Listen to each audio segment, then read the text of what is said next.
Did you know that the gentle trickle of water you just heard is a healing melody? The water within us is also a part of nature, and when you feel the harmony between your body and Mother Nature, you will gradually heal. Now, let's begin this first episode of our podcast. Why do people cheat? Swans are celebrated as one of the most faithful animals in the world. They form lifelong pairs, never separating. Swans protect their territory together, incubate eggs, and raise their young. If one dies, the other lives in solitude until its own death. That's why the image of two white swans touching heads to form a perfect heart is used to symbolize eternal love, evoking such deep emotions. Humans tend to romanticize stories too much, hoping for absolute perfection, but not every relationship can achieve that absolute ideal. It might be hard to hear, but a happy marriage doesn't necessarily mean fidelity. This is also the assertion of Esther Perel, a psychotherapist, whose book, Mating in Captivity, Unlocking Erotic Intelligence became a global phenomenon, translated into 24 languages. Her TED Talk on rethinking infidelity has garnered tens of millions of views and sparked intense global discussion.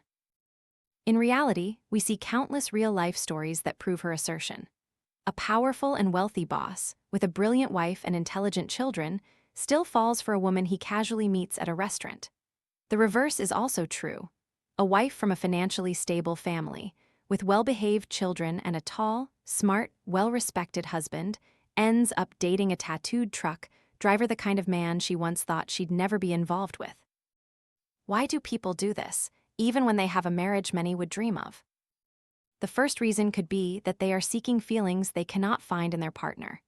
Many choose lovers who are not as beautiful or talented as their current spouses.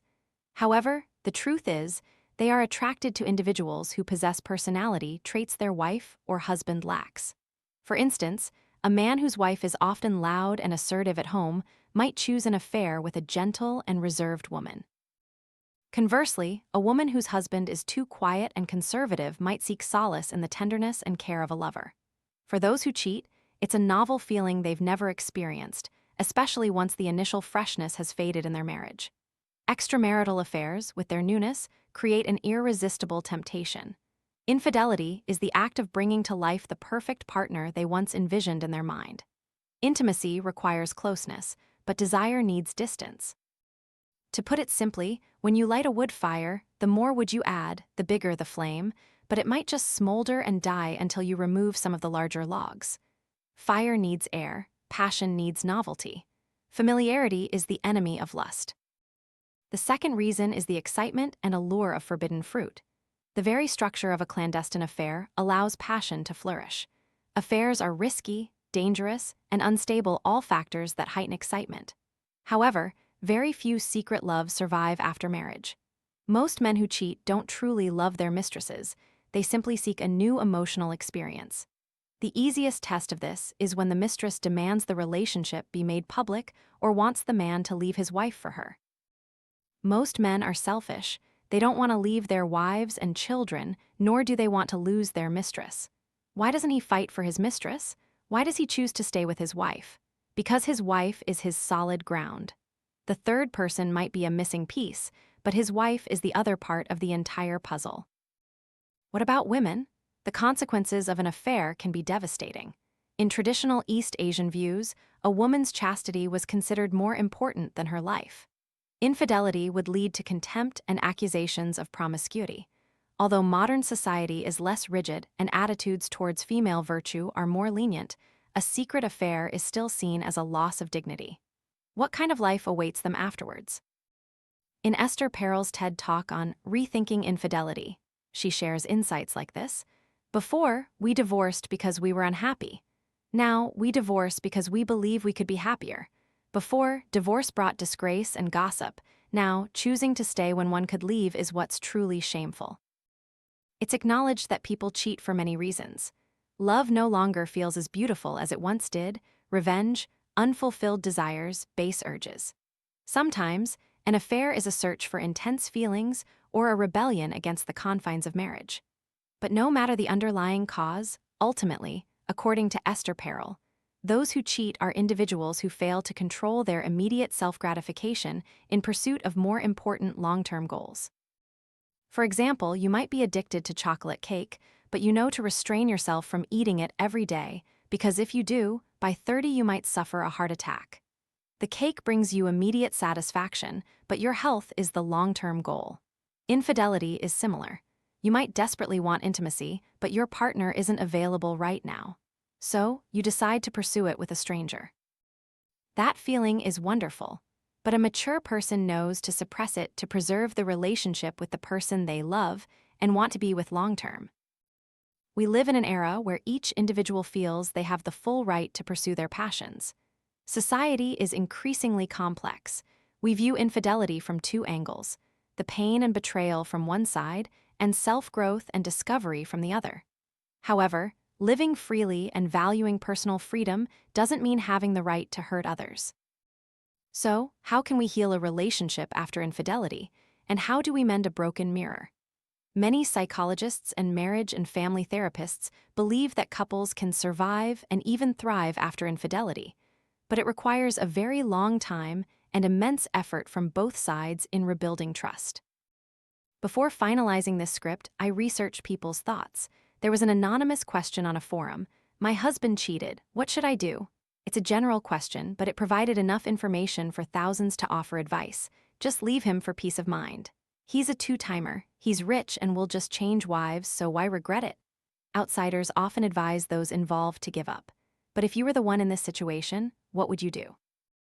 Initially, I thought I would try to understand the reasons and bring everything to light. After grasping the underlying causes, as mentioned above, I found myself softening. I felt that if I were in that situation, I might bear some part of the blame. I shifted from hatred to pity for those who betray. However, we need to be clear-headed. Do you choose to forgive or not? At first, I thought forgiveness was just about maintaining the relationship, not about making the other person change or love me more. Once trust is broken, no matter how hard you try, the memory of betrayal will always be there. There will be times when your mind replays or imagines that terrible scene, and it will haunt you for the rest of your life. However, after consulting many sources, I realized this: forgiving someone who has betrayed and deceived you is a wise act, a gift you give yourself. Forgiveness is a gentle and magnanimous way to let go. Why hold on? If you're still angry, it means you still care. If you still hate that person, it means you still care about them. Don't let the person who betrayed you occupy too much of your relationship anymore. Let them go from your mind and find new, more deserving joys for yourself. In her book, Mating in Captivity *, Dr. Perel offers advice like this: should you love someone who betrayed you again? Loving someone who betrayed you is like rereading a book even though you already know the painful ending, yet you still want to go back. The choice depends on your reason and strength, but if you have to answer, firmly say no. Never go back to someone who has betrayed you because they don't deserve it. If he truly loved and valued you, he would never have intended to hurt you. Women are forgiving. They can forgive all mistakes, but betrayal is different. You cannot be with someone while still carrying the pain of past betrayal, still agonizing and worrying if you will leave, if you will be betrayed again. If the pain has subsided, why would you trade your peace for a painful past with an ex? If your feelings now are merely regret for happy moments in the past, still suffering and tormented by deception, but unable to forget his image, don't mistake that for love. Because he, too, will sometimes regret the time you spent together. Going back when your heart is broken is an extremely blind act. Loving someone who betrayed you again means you are subjecting yourself to the haunting fear of betrayal one more time. Once the pain has gradually faded, don't rekindle it. So the answer is, forgive, but never love again. When faced with betrayal, everyone has a choice. Whether to divorce or forgive and continue, both paths come with their own difficulties and heartaches.